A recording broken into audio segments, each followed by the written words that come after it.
News insight के साथ मैं हूं आमिर ज़िया। तो जनाब, बलूचिस्तान जो है एक अरसे से सुलग रहा है, लेकिन इस सूबे पर जो है कौमी मीडिया में उस वक्त जो है तवज्जो देता है जब दहशतगर्दी का कोई बड़ा वाक़या रूनुमा हो जाए, और ये तवज्जो भी जो है वो सिर्फ थोड़ी देर के लिए है, वाक़याती होती है। लेकिन रकबे के लिहाज से पाकिस्तान के इस सबसे बड़े सूबे के हालात जो हैं वो गंभीर से गंभीरतर हो रहे हैं। Pakistan institute for conflict and security studies की रिपोर्ट के मुताबिक 2023 के मुकाबले में 2024 के पहले 10 माह में बलूचिस्तान में दहशतगर्दी के वाक़यात में 49% इजाफा हुआ है। रवां बरस के पहले 10 माह में दहशतगर्दी के 254 वाक़यात रूनुमा हुए, जिसमें 355 कीमती जानों का ज़िया हुआ। 2023 में 155 दहशतगर्दी के जो थे वो हमले हुए थे, जिसमें 264 के करीब जो हैं अफराद हलाक हुए थे। नवंबर के महीने के पहले 10 दिनों में दहशतगर्दी के 2 बड़े वाक़यात रूनुमा हो चुके हैं। 1 नवंबर को मस्तूंग में, जिसमें 9 मासूम शहरी बशमूल स्कूल के बच्चे जान से गए, और फिर 9 नवंबर को कोयटा रेलवे स्टेशन पर, जिसमें 2 दर्जन से ज़्यादा अफराद शहीद हुए, जिसमें 16 सिक्योरिटी अहलकार भी शामिल हैं। सिक्योरिटी फोर्सेस जो है मुस्तकिल कुर्बानियाँ दे रही हैं, लेकिन दहशतगर्द जो हैं नर्म या आसान अहदाफ को निशाना बनाने में मुतवातिर कामयाब हैं। इन आसान अहदाफ में ज़्यादातर जो हैं दूसरे सूबों से आए हुए मेहनत कश हैं, मुकामी और गैर मुकामी कारकुन हैं और मजदूर शामिल हैं। सिक्योरिटी अहलकार भी दहशतगर्दों का निशाना है, मगर वो एक मुश्किल हदफ है। इसी तरह जो है सिक्योरिटी फोर्सेस की कार्रवाइयाँ भी जो हैं उसमें लातादाद दहशतगर्द हलाक हुए, लेकिन मसला जो है वो जूं का तू बरकरार है। इस कशमकश के कई पहलू हैं। बलूचिस्तान के सूबाई और वफाकी हुकूमत जो है दहशतगर्दी के हर वाक़े के बाद हम देखते हैं कि सख्त से सख्त किस्म की बयानबाजी तो करती है, लेकिन फिर इनका जो मामूल का धंधा है वो शुरू हो जाता है, जिसमें वज़रा और मुंतखब नुमाइंदों की वही जो कहते हैं ना कि शाह खर्चियाँ हैं, वही अल्ले तल्ले हैं, और इनसे अवाम का और इनके और अवाम के दरमियान जो है वो बढ़ता हुआ फासला है। सिक्योरिटी फोर्सेस अपनी जिम्मेदारी पूरी कर भी दें, तब भी बदनवानी के शिकार जो कमज़ोर सिविलियन इदारे हैं अपनी जिम्मेदारियां अदा करने से कासिर हैं। बलूचिस्तान में मरकज़ी धारे की कॉम्प्रेस जमातें जो हैं वो बड़ी हद तक दीवार से लगा दी गई हैं और 2024 के इंतखाबात में मजमूई तौर पर पसपा हुई हैं। क्यों? ये सवाल हम आज के प्रोग्राम में करेंगे। मखलूत सूबाई हुकूमत में तो है, लेकिन बहुत से तज्ज़ियाकारों का दावा है कि जी वो अवाम के दिलों में नहीं। दूसरी तरफ हम देखते हैं कि जी बलोच कॉम्प्रेस सियासत में बलोच यकजहती कमेटी जो है वो एक नई आवाज़ बनकर उभरी है, जिसे बाज़ हुकूमती ज़राए दहशतगर्दों ही का एक सिरा यानी कि एक्सटेंशन करार दे रहे हैं, और इन पर जो है बड़ी तनकीद जो है की जा रही है। और जाहिर है कि वो कलअदम तंजीमें भी पहाड़ों में मौजूद हैं, जो महदूद से ही लेकिन नौजवानों में अपना एक असर रखती हैं। इन्हीं सब के बीच जो हैं वो मासूम शहरी हैं जो दहशतगर्दी का शिकार हो रहे हैं, और वो अफराद जिन्हें गुमशुदा करार दिया जा रहा है। इनकी असल तादाद से कतई नज़र बलूचिस्तान में जारी जो अदम इस्तेकाम के पीछे उन गुमशुदा अफराद के मुतालिक दुरुस्त या गलत जो बयानियाँ हैं उसकी एक बहुत बड़ी वजह बना हुआ है। इस अहम और पेचीदा मौजू पर गुफ्तगू के लिए हमने दावत दी है बलूचिस्तान के साबिक वज़ीर आला और नेशनल पार्टी के सरबराह मोहतरम डॉक्टर अब्दुल मालिक बलोच साहब को। जनाब मालिक बलोच साहब, बहुत शुक्रिया अपने कीमती वक्त का। सबसे ये बताइए कि दहशतगर्दी के वाक़यात में जो है हम देखते हैं कि मुसलसल इजाफा हो रहा है, इसकी क्या बड़ी वजह है, और सूबाई और वफाकी हुकूमतें जो हैं वो कहाँ पे नाकाम हो रही हैं? बात यह है कि देखिए ना, बलूचिस्तान का जो दहशतगर्दी है उसके पीछे एक बहुत बड़ा तारीख है। चाहे आप मजहबी इंतहा पसंदी को ले लें, वो अफगान इनकलाब से शुरू होके अमरीकी इनखला तक चला गया, जिसके अब असरात अब भी यहाँ पे हमारे यहाँ मौजूद हैं। दूसरी बलूच इंसर्जेंसी है, नवाब अकबर खान शहीद होने के बाद उसमें जोर आया है, और वो अभी तक रोज बरोज बढ़ रहा है, घट नहीं रहा है। हमारी चाहे फेडरल गवर्नमेंट है या प्रोविंशियल गवर्नमेंट है, वो इस हद तक नाकाम हो चुके हैं। खासतौर पर अगर मैं बलूचिस्तान की बात करूं, बलूचिस्तान के तमाम इंस्टीट्यूशन ब्रेकडाउन की शिकार है। कोई भी इंस्टीट्यूशन अपने हवाले से काम नहीं कर रहा है, और यहाँ पे सबसे बड़ा मसला है वो है अवाम की हक़ हाकिमियत। यानी बलूचिस्तान के अवाम 2024 में जिस तरीके से दीवार पे लगाया और जो जीता उसको हराया, जब तक आमिर भाई लोगों के असली नुमाइंदे नहीं होंगे, मैं समझता हूं कि वो हालात बेहतर नहीं हो सकते हैं। अब अगर आप देख लेते हैं कि दहशतगर्दी जो है ना रोज ब रोज बढ़ रही है, इनसे कंट्रोल नहीं हो रही है, ये एक सियासी मसला है। बलोच इंसर्जेंसी उसको सियासी तौर पर अगर आप डील करेंगे तो कुछ होगा। बंदूक पे जोर पे होता तो 20-22 साल हो गए, उसको खत्म होना चाहिए। लेकिन मैं समझता हूं कि आज उसमें ज्यादा शिद्दत आ गई है। तो जरूरत इस अमर की है कि बलूचिस्तान को इस्लामाबाद ओन करें, बलूचिस्तान की राय का एहतराम करें और बलूचिस्तान के साइल और वसाइल उसके हवाले करें, ताकि बलूचिस्तान के लोग इंसानों की तरह, बाकी इंसानों की तरह अपनी जिंदगी गुजार सके। अच्छा। लेकिन यहाँ पे हमारे पास, हमारी कंट्रोल में कुछ भी नहीं है, ना हमारी पार्लियामेंट है। पार्लियामेंट एक ढांचा है जिसमें रूह नहीं है। तो मैं समझता हूं, मैं कोई 30 साल से पार्लियामेंट में। जी, मेरे ख्याल में ये आपने वो कहते हैं ना कि एक कॉन्टेक्स्ट तो हमें दे दिया जो आप समझते हैं कि जो दुरुस्त कॉन्टेक्स्ट है। लेकिन मुझे ये बताइए कि जो हम देखते हैं दहशतगर्दी की बात आती है, और बिल्कुल आपने दुरुस्त कहा कि बहुत सारे अवामिल हैं, लेकिन हमारी जो सूबाई हुकूमत है बलूचिस्तान की, आप कह लें कि वो भी नुमाइंदे ही हैं ना, फिर वफाकी हुकूमत भी, इसके ज़्यादातर ताने बाने जो है वो भारत से जोड़ते हैं। ठीक है, हो सकता है कि बैरूनी हाथ हो के वो अंदरूनी हमारे तजादात का फ़ायदा उठा रहा है भारत, लेकिन अंदरूनी अवामिल क्या हैं, कुछ आपने बयान भी किए कि जिसकी वजह से ये जो मिलिटेंसी है, दहशतगर्दी है, इसका फ्रीत मजबूत से मजबूत तर हो रहा है। कि जो हम आदाद शुमार भी देखते हैं कि उसमें नज़र आता है कि जी जो कहते हैं ना स्पाइक आ गया है। जी देखिए ना, ये जो इस्लामाबाद की माइंडसेट है वो हमारे नौजवानों को रोज बरोज पार्लियामेंट से दूर करता जा रहा है। वो ये समझते हैं कि जमहूरियत में, पाकिस्तान में जमहूरियत नहीं है, पाकिस्तान में जमहूरियत नहीं होगी, हम क्यों अपने आप को इस अजाब में डाल दें। तो वो आस्ता आस्ता, चाहे बलोचे चाहे पख्तून है, वो मिलिटेंसी की तरह जा रहे हैं। इसका हल यही है कि आप अवाम की राय का एहतराम करें, बलूचिस्तान के जो भी साइल है, वसाइल है, वो यहाँ की हुकूमत के हवाले करें।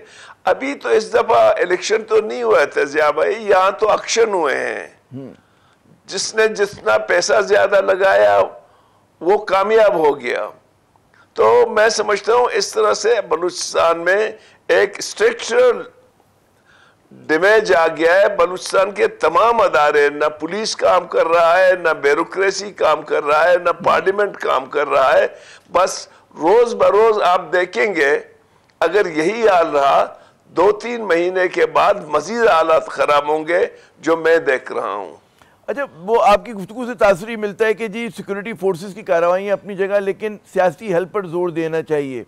आपके लिए वो क्या इम्कानात, किस तरह से, क्या आपका प्रपोजल होगा कि जिस सियासी हल की तरफ जाएं? देखिए, हमने तो अपनी प्रपोजल आप लोग क्या किरदार अदा कर सकते हैं बेंगल की पार्टी? जी देखिए, हमने तो किरदार अदा किया उस वक्त जब मैं हुकूमत में था। मैं गया, मुज़ाकरात किया, 89%, 70% मुज़ाकरात कामयाब भी हुए, लेकिन उन लोगों ने बैक किया। जब उन लोगों ने बैक किया, मैं तो निकल गया। तो मैं समझता हूं कि आपको बैकडोर चैनल पे बातचीत करनी चाहिए, यहाँ रिफॉर्म करनी चाहिए, नौजवानों को जो है ना ज्यादा से ज्यादा लोगों को जॉब देनी चाहिए, बलूचिस्तान के वसाइल को बलूचिस्तान पे खर्च करना चाहिए, फिर जाके आस्ता आस्ता, क्योंकि ये एक दिन का काम नहीं है, इसमें मल्टी डायमेंशन स्ट्रेटेजी की जरूरत है। अब यहाँ पे सबसे बड़ा मसला लापता अफराद का है। रोजाना हमारे रोड्स बंद है, बॉर्डर का मसला है, रोजाना बॉर्डर के जितने बॉर्डर एरिया है वहां पे जो है ना वो बंद है। तो जब आप लोग जो है ना उनके चूल्हे जब नहीं जलेंगे तो चीखेंगे ना, क्या करेंगे। ये आपने तस्करा किया कि जब आप वजीर आला थे तो ज़माने में कोशिश की गई, और बकौल आपके के उसका एक तो मुझे समझाइएगा कि प्रेमिस क्या था, किस एम्बिट के तहत वो आप लोगों ने गुफ्तगू की थी, किससे की थी, और क्या वजह थी कि देखिए वहां पे इस्लामाबाद में ऑल पार्टीज एक कॉन्फ्रेंस हुई जिसमें पाकिस्तान की अस्करी क़यादत, पॉलिटिकल क़यादत सब मौजूद थे। उन लोगों ने मुझे इख्तियार दी कि आप जाके बात कर लें। तो हमने बातचीत शुरू की, 2 राउंड हमारे हुए। हमारी उनमें उनको ये था कि जी आप पाकिस्तान के सिक्योरिटी को चैलेंज नहीं करें, पाकिस्तान के आइन को माने। दे एग्रीड, और उनके जो मुतालबात थे वो अवामी नौयत के थे जिसको सूबाई हुकूमत पूरा कर सकता था। जिस खास तौर पर जब हमने नवाबजादा से बात की थी ब्रांदक से, तो उसने हमें रिस्पांस दी, हमारे रवायत के मुताबिक हमें एंटरटेन किया। अब तो चीज़ें और ख़राब हो गई, अब तो तमाम जो मिलिटेंसी है वो नौजवानों के हाथ में आ गया है, अब उसमें पेचीदगी ज़्यादा बढ़ गई है। तो अब इस वक्त किसको एंगेज करना पड़ेगा? ये जो आपने कहा कि जी ठीक है, उस जमाने में तो सरदार होते थे या सरदारों के नुमाइंदे होते थे जो इनकी कहते हैं ना किसकी डोरें हिला रहे होते थे, अब बकौल आपके कि अगर वो नौजवानों के हाथ में आ गई तो कहाँ से आप शुरुआत करेंगे, किन को एंगेज करेंगे, किस सतह पे? देखिए ना, यहाँ तो मेनली जो आ रहा है, जो मेनली मिलिटेंट ऑर्गेनाइजेशन है वो तो मेनली BLF है जो यहाँ पे है, बाकी भी हैं, लेकिन इस वक्त मेनली तो यही है। और वो तो उनको एंगेज करने की जरूरत है। वो किसी सरदार के साथ चल रहे हैं या मतलब है कि मिडिल क्लास के हाथ में आ गई उसकी लीडरशिप? क्या लग रहा है, क्या आपके एनालिसिस है? नहीं, मैं कहता हूँ इस वक्त तो बिल्कुल नौजवानों के हाथों में चले गए ना। जो BSO के नौजवान थे वो दोनों जो है ना, BLF हो या BLA हो, ऑलमोस्टली कंट्रोल्ड बाय यंग, तो वो लोअर मिडिल क्लास के लोग हैं, BSO के पैदावार हैं। अब तो उनके पास आ गए, ये ज्यादा मुश्किल थे। उस जमाने में जब मैं था वो ज्यादा आसान था, लेकिन फिर भी आप जब तक इस्लाहात नहीं करेंगे, जैसे लापता अफराद का मसला है, उसको क्यों आप लापता करते हैं? उसको आप थानों में रखें, जेलों में रखें, उनको ट्रायल कर लें, ताकि हमारे जो आपने कहा ये लापता अफराद का बड़ा ही मतलब एक मुतनाज़ा मौजू बना हुआ है, और यकीनन ज़ाहिर है कि किसी भी शख्स को, किसी भी बच्चे को, नौजवान को लापता नहीं होना चाहिए। लेकिन फिर मैं देखता हूँ कि सिक्योरिटी फोर्सेस के हवाले से ये आता है, मतलब एक जवाब आता है जवाब में, जिसमें कहा जाता है कि जी बहुत से लापता नहीं है, और वो जो है कैंप्स में जाके शामिल हो गए हैं, वो खुद से जो है हाइडिंग में चले गए हैं। बल्कि जब ईरान पे पाकिस्तान जो लापता है भाईजान, अभी लापता अफराद का तो मेरे पास वो नहीं है ना, वो कई लोग ऐसे थे। एक मिनट में अपना जुमला मुकम्मल कर लूं, फिर आप जवाब दीजिएगा कि उसमें कई लोग ऐसे थे कि जिनके बारे में कहा जा रहा था लापता है, लेकिन फिर वो उस हमले के अंदर जो थे वो हलाक हुए। तो ये भी एक हकीकत है कि इसको बहुत ज़्यादा प्ले अप नहीं किया जा रहा। यकीनन जो जेन्युइन लोग होना चाहिए वो बिल्कुल उसमें कोई दो राय नहीं है, लेकिन पाकिस्तान के खिलाफ प्रोपेगेंडे के तौर पे भी इस्तेमाल हो रहा है आपके ख्याल में ये चीज़? जी मेरे ख्याल में देखिए साहब, अगर आप इसको इस तरह देखें कि अगर मुकम्मल सच नहीं है, हाँ। तो एक हद तक तो सच है। रोज़ाना हमारे इलाकों में ख़ास तौर पर जो मक्रान है, अवारान है, ये खुजदार है, या कराची, उसमें कराची में और लाहौर में जो लोग इस्लामाबाद में लापता होते हैं और दो तीन दिन के बाद आ जाते हैं, कुछ गायब हो जाते हैं, कुछ आप 10 आदमी उठाते हैं, 4 छोड़ते हैं, 6 रख लेते हैं। ये तो कॉमन प्रैक्टिस है यहाँ पे मेरे ख्याल में। तो इसके लिए हमारी मुख्तलिफ फोरम में यही तजवीज़ थी कि जी आप मेहरबानी करके इनको जेलों में रखें ताकि उनके वालिदैन ख़ानदान मुतमईन हो। आप उनको कानून के मुताबिक ट्रायल करें। इसके अलावा जो नौजवान हैं उनको जॉब अपॉर्चुनिटी दे दें, अवाम को उसको अपनी राय का हक दे दें। यार अगर इस तरह हुआ एक इलेक्शन हो जाए और इस तरह 2024 के, तो मैं समझता हूँ कि बलूच इलाकों में तो कोई इलेक्शन नहीं होगा, फिर कोई हिस्सा नहीं लेगा। अच्छा, आपने बात की कि जी इस्लाहात और नौजवानों को इंगेज करने की बात की, तो यकीनन ये आपका एक अहम नुक्ता है कि जी जो जबरी गुमशुदगियाँ हैं वो सिलसिला बंद होना चाहिए। अगर मतलब उसमें थोड़ा बहुत भी अगर सच है तो वो उस हिस्से को एड्रेस होना चाहिए। उसके अलावा क्या आपके ख्याल में इंगेजमेंट किया जाए नौजवानों से कि वो जो उनकी नाराज़गी है, जो उनके अंदर एक रेडिकलिज्म आ गया है, रेडिकल हो गए वो इतने ज़्यादा, उसको ज़रा सा आप जो है मेन स्ट्रीम में ला सकें, रोज़गार के मसले हल करें। देखिए मैं आपसे अर्ज़ करूं,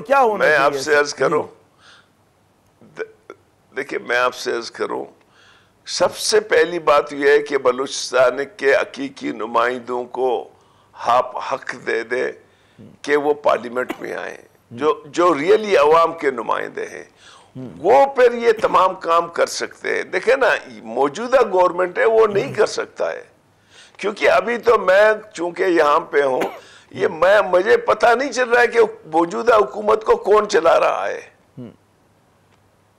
रियली मैं आपको कहता हूं, मैं हर चीज में इन्वॉल्व हूं, बड़े करीब से देखता हूं।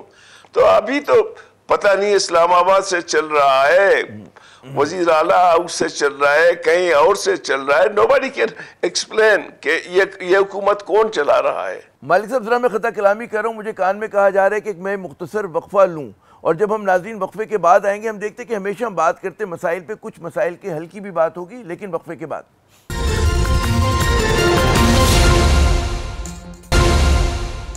प्रोग्राम में नाज़रीन एक मरतबा फिर खुश आमदेद। आज बात हो रही है कुछ बलूचिस्तान के अंदर जो एक दहशतगर्दी का चैलेंज है, उस पर हमारे साथ खुसूसी मेहमान के तौर पर मौजूद हैं डॉक्टर अब्दुल मालिक बलोच साहब, सरबराह नेशनल पार्टी, साबिक वज़ीर आला बलूचिस्तान।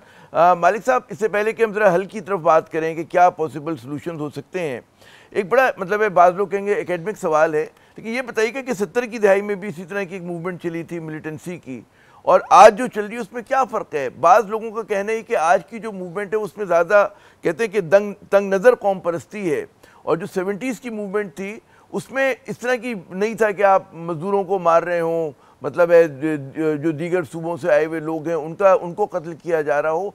क्या ये इतनी बड़ी जो तब्दीली आई है, किस तरह से आप इसको एक्सप्लेन करेंगे? जी देखिए, इसमें मैं समझता हूँ कि 70s की और आज की मूवमेंट में फ़र्क है।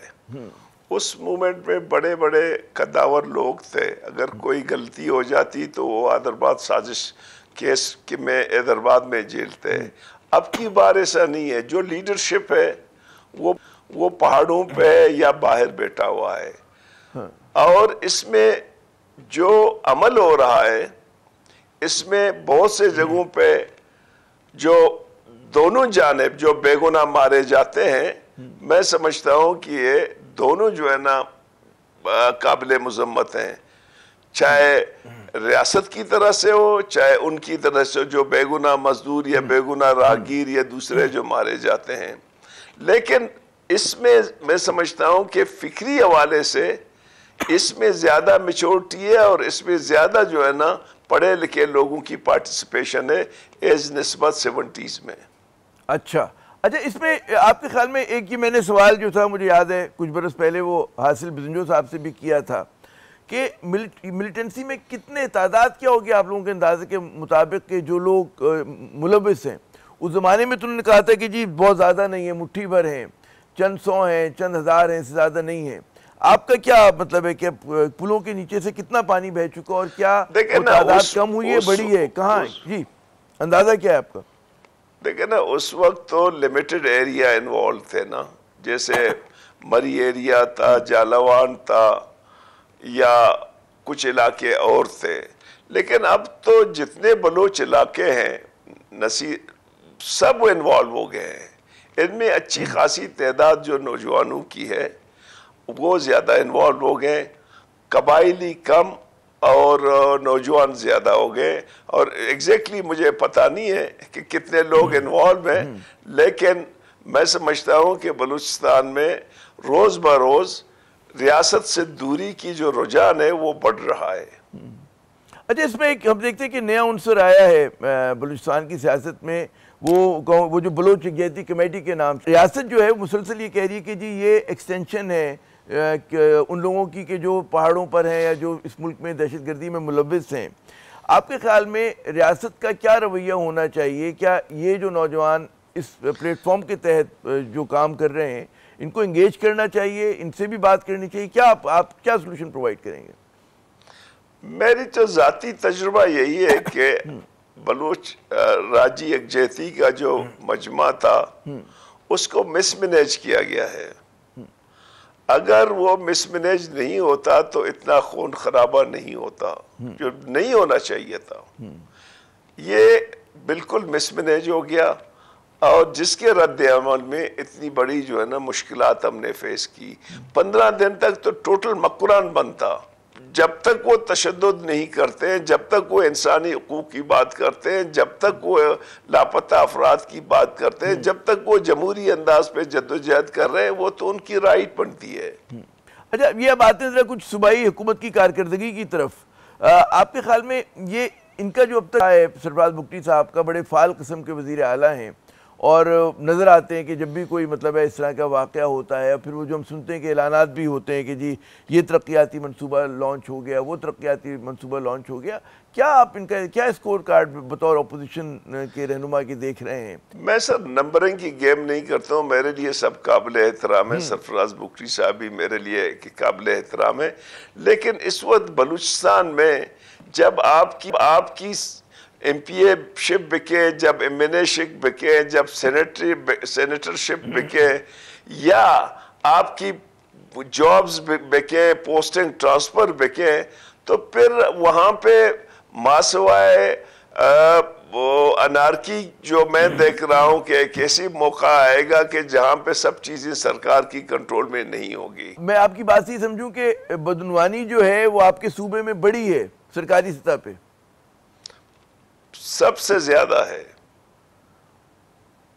तो उसका क्या मदावा, क्या आप कहते हैं, क्या मशवरा देंगे आप बुखटी साहब को? उसके मदावा यही है यार, रवैयों में तब्दील लाओ, माइंडसेट को तब्दील करो। खुदा के लिए बलूचिस्तान के अवाम पे भरोसा करे इस्लामाबाद, यहाँ के अवाम को होट काक दे दे।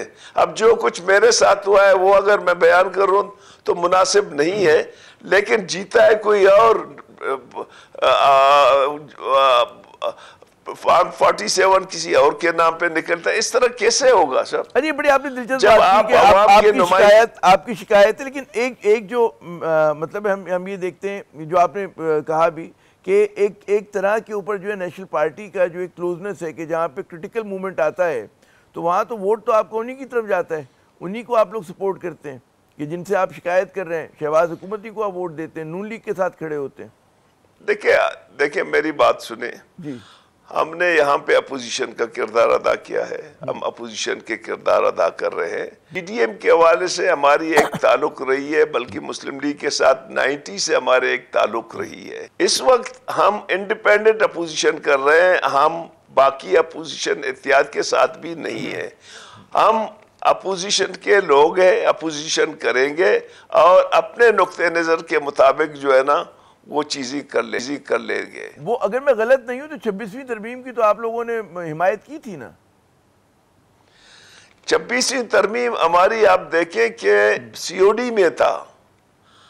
26वीं तरमीम हमने उनके कहने पे नहीं किया, 26वीं तरमीम में हमने सलाह मशवरा की, तब जाके उसको हमने सपोर्ट की, क्योंकि सीओडी में था कि जी हम कॉन्स्टिट्यूशनल जो है ना कोर्स बनाएंगे। ये उनकी वजह से नहीं, बल्कि हमारी अपनी राय थी कि ये जो आज की इख्तिलाफ जो है वो ये कह रही कि जी उसकी वजह से जो है हमारी अदलिया की अदलिया की जो है इंडिपेंडेंस जो है, उसकी आज़ादी खुद मुख्तारी जो है वो मुतासर हुई है। तो और बहुत सारे वकील मतलब है कि यही बात करें जो सफेबल के सर, ये डिबेटेबल बात है। जब सीओडी बन रहा था, इनमें से बहुत से जो है ना लोग सीओडी में हाजिर थे, बशमूल जो हमारे जो लंदन में हुआ था। डॉक्टर मालिक साहब से गुफ्तगू का सिलसिला नाज़रीन जारी है। यहाँ पे एक मुख्तसर वक्फा लेते हैं, वक्फे के बाद जब दोबारा आएंगे, जैसे मैंने कहा था, कुछ बात करेंगे मसाइल के हल की। हमारे साथ रहिएगा।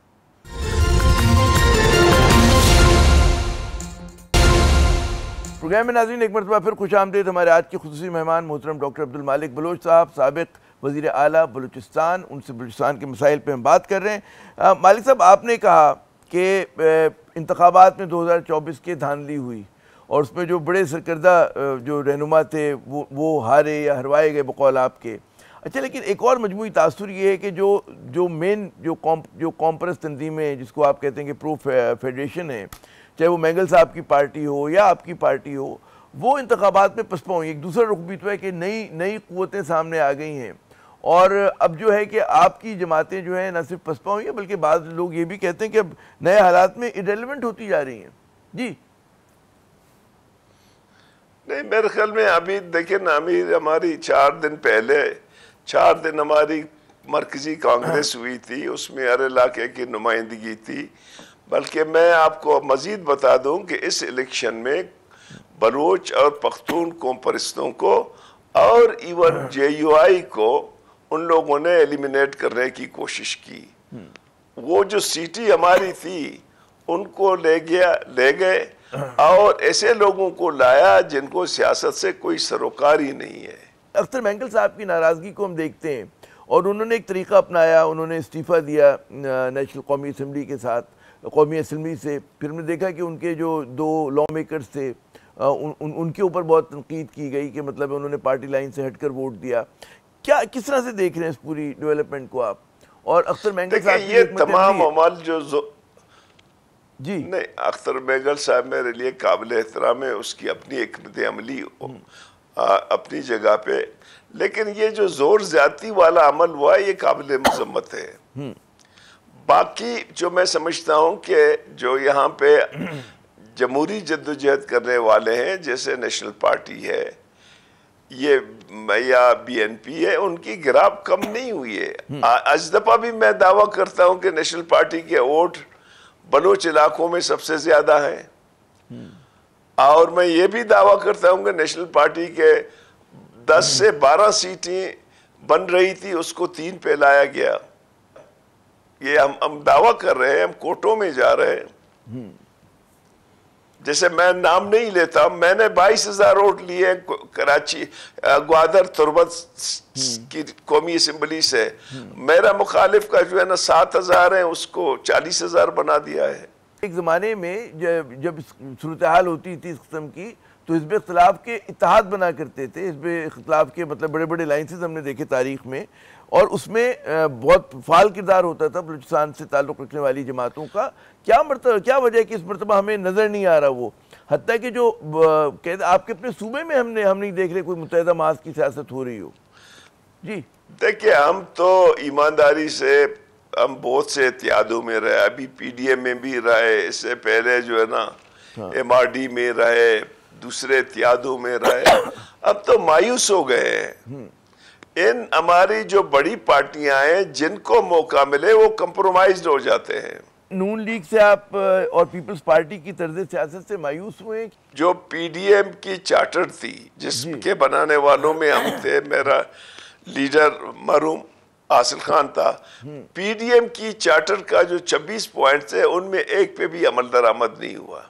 तो इसमें ये जो है ना कि आपने कहा कि जी बड़ी जमातें, और हमने पहली बार नहीं देखा, MRD के दौर से यही हो रहा है कि जब इख्तियार में आते हैं तो ज़ाहिर फिर जो छोटी पार्टीज़ होती हैं वो यही इसी किस्म का जो है वो तनकीद कर रही होती हैं कि जी वादे पूरे नहीं किए, और कहते हैं जमहूरी असूलों को उन्होंने उनके बिट्रेल किया उनका।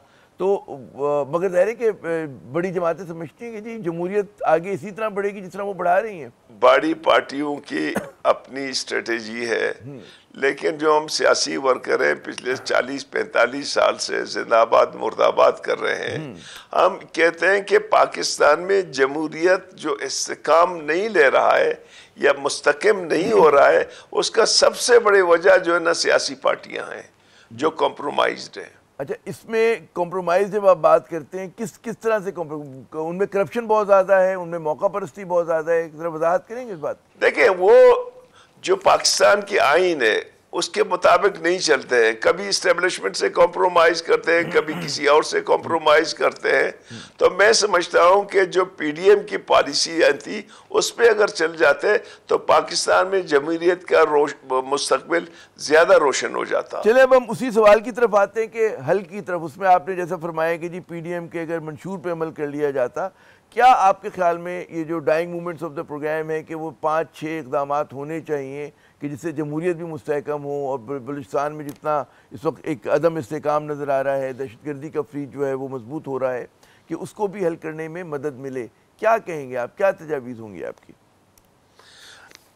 मैं तो समझता हूँ कि बलूचिस्तान के इशू को कोई संजीदगी से नहीं ले रहा है, और शायद जो है ना वो इसको हल करना भी नहीं चाहते हैं। अगर हल करना चाहते तो रिफॉर्म में चले जाते थे।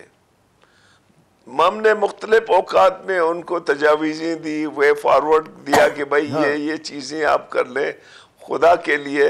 यहाँ पे रोज़ाना नौजवान मर रहे हैं, रोज़ाना आम गरीब मजदूर मर रहे हैं, इनको आप वो कर ले। अभी तो हाल ये है करने के बड़े क्या होंगे? दो चार जो करना आप चाहते हैं कि इक़दाम होने चाहिए, क्या होने चाहिए वो? यार मैं तो मैं आपको बार बार कह रहा हूँ, आप मेरी बातों को शायद उस तरह अंडरस्टैंड नहीं। पहली बात तो ये है कि बलूचिस्तान की आवाम को वोट काक दे दो, नंबर 1। अच्छा, नंबर 2, बलूचिस्तान के जितने साइल वसाइल हैं वो उनको बलूचिस्तान के अवाम के हवाले कर लो। नंबर 3, यहाँ पे जॉब अपॉर्चुनिटी क्लियर कर लो। बलूच नौजवान हो, पख्तून हो या जो बलूचिस्तानी हो, हज़ारा हो, उनको जॉब अपॉर्चुनिटी दे दें। तीसरी बात यह है कि यहाँ पे जो है ना, जो एग्रीकल्चर है, यहाँ बॉर्डर ट्रेड है, यहाँ लाइव स्टॉक है, यहाँ माइंस मिनरल्स हैं, यहाँ फिशरीज है, इनको डेवलप कर लें। इसी तरह पाकिस्तान के जितने अदारे हैं वहाँ बलूचिस्तान की जो कोटा है 9% है, उसके मुताबिक वहाँ पे लोगों को जो है ना आप कपा दें। जब ये तमाम चीज़ें नहीं होगी तो लोग क्या करें। दुरुस्त, बहुत शुक्रिया मालिक साहब, आपने अपना कीमती वक्त दिया। नाज़रीन, यकीनन बलूचिस्तान को जो है वो मरहम की ज़रूरत है और दहशतगर्दी के ख़िलाफ़ लड़ाई अपनी जगह, लेकिन उसके साथ साथ इस मसले का सियासी हल भी जो है वो तलाश करना बहुत ज़रूरी है। आमिर ज़िया को अगले प्रोग्राम तक के लिए इजाज़त दीजिएगा। खुदा हाफिज़।